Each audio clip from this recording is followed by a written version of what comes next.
తెలంగాణ రాష్ట్రాన్ని అభివృద్ధి పదం వైపు నడిపిస్తూ ఇతర రాష్ట్రాల వాళ్ళు తెలంగాణ రైజింగ్ అనుకునే విధంగా కార్యక్రమాలను చేపట్టి వాటిని ముందుకు తీసుకెళ్తూ 2వ సంవత్సరంలోకి మనం అడుగుపెట్టబోతున్నాం.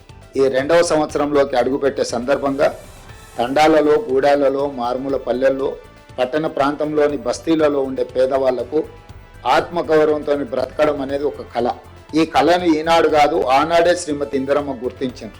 అందుకే ఇందిరమ్మ రోటీ కప్డా ఔర్ మకాన్ ఈ నినాదంతో పేదరికాన్ని నిర్మూలించడం ద్వారా కూడు, గూడు, గుడ్డ ప్రతి వాళ్ళకు అందించాలన్న లక్ష్యంతో పాటు అగ్రికల్చర్ సీలింగ్ యాక్ట్ తీసుకొచ్చి కొద్దిమంది చేతుల్లో ఉన్న లక్షలాది ఎకరాల భూములను పేదలకు పంచిపెట్టి ఈరోజు భూమి మీద పేదలకు హక్కు కల్పించిన గొప్ప నాయకురాలు శ్రీమతి ఇందిరాగాంధీ గారు.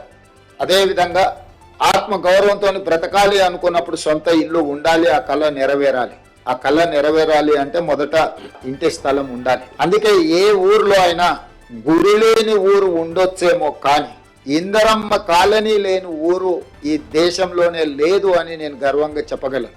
ఎంత మారుమూల ప్రాంతానికి వెళ్ళినా చిట్టడువుల్లో నివసించే ఆదివాసీలకు కూడా ఇందిరమ్మ కాలనీలను, ఇందిరమ్మ ఇళ్ల పట్టాలు ఇచ్చి వాళ్ళ ఆత్మ గౌరవాన్ని నిలబెట్టి వాళ్ళు సొంత ఇంటి కళను నెరవేర్చే విధంగా ఇండ్లు కట్టుకోవడానికి అన్ని రకాలుగా నాకు తెలిసి 10,000 రూపాయలతో మొదలుపెట్టి మొదట్లో 4 తాటాకులు, 10 వెదర్ బొంగులు, 4,000 రూపాయల నగదుతో మొదలైన ఇందిరమ్మ ఇల్లు కాలక్రమేణా రాజశేఖర రెడ్డి గారు వచ్చే వరకు 1,25,000కు పెరుగుకుంటూ వచ్చింది. ఈ రోజు ప్రజాప్రభుత్వం కాంగ్రెస్ పార్టీ అధికారంలోకి వచ్చిన తర్వాత 5 లక్షల రూపాయలకు పెంచడం జరిగింది. ఎందుకంటే ఈ రోజు పెరిగిన ధరలు పేదవాడి అవసరాలను దృష్టిలో పెట్టుకొని ప్రతి పేదవాడికి 5 లక్షల రూపాయలు ఉచితంగా ఇచ్చి వాళ్ళకి ఇండ్లు కట్టుకోవడానికి ప్రభుత్వం అండగా నిలబడాలన్న ఆలోచనతో ఈ పథకాన్ని తీసుకొచ్చిన. ఇదే కాదు, గతంలో ఇందిరమ్మ ఇండ్లు కొన్ని లోన్ల ద్వారా పేదలకు ఇచ్చిన ఇండ్లు ఉన్నాయి. ఆ ఇళ్లకు కూడా వాళ్ళ లోన్లు ప్రభుత్వమే తీర్చి ఈ రోజు 7,000 మంది కుటుంబాలకు ఆ లోన్ల నుంచి కూడా విముక్తి కలిగే నిర్ణయం తీసుకున్నాం. వాళ్ళ సొంత ఇంటి కళ ఈ రోజు వాళ్ళకు రుణ విముక్తి చేయడం ద్వారా ప్రభుత్వం ముందుకు సాగుతున్నది.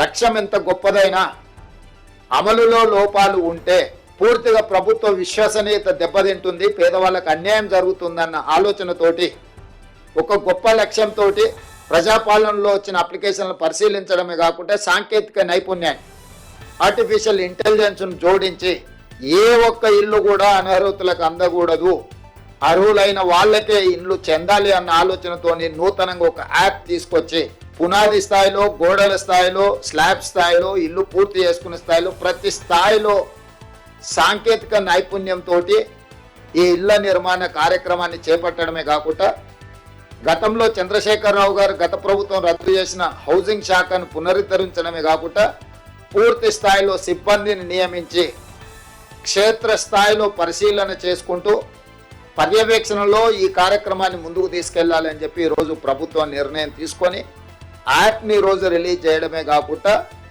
విధి విధానాలను కూడా సరళీకృతం చేసి, లేకపోతే ఈ నిబంధనలు పెడితే కింది స్థాయిలో తప్పిదం జరగడానికి కూడా కొంత అవకాశం ఉంటుంది.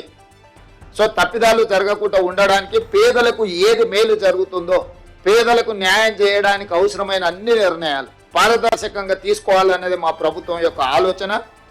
ఆ ఆలోచనలో భాగంగా మొదటి సంవత్సరము ప్రతి నియోజకవర్గానికి 3,500 ఇండ్ల కేటాయింపులో భాగంగా 4,50,000 ఇండ్లకు 5 లక్షల రూపాయలతోని పరిపాలన అనుమతి ఇవ్వడం జరిగింది. ఈరోజు ఈ యాప్ను ప్రవేశపెట్టడం ద్వారా లబ్ధిదారుల ఎంపిక ప్రక్రియ పారదర్శకంగా, సరళీకృతంగా జరగడానికి అవకాశం కలిగింది. అందుకే ఈరోజు తెలంగాణ పేదలందరికీ ఇది ఒక పండుగ. ఇందిరమ్మ రాజ్యంలో నిజంగా పేదలు ఇంటి ముందు వెలుగులతో పండుగ చేసుకునే సందర్భము. పెద్దలు అందుకే అన్నారు, ఇల్లు కట్టి చూడు, పెళ్లి చేసి చూడు అని. ఇల్లు కట్టించే బాధ్యత మేము తీసుకుంటాము. వారి ఇంటి ముందే వాళ్ళ పండుగ కార్యక్రమాలను చేపట్టుకోవడానికి ఇది అవకాశం ఇస్తుంది.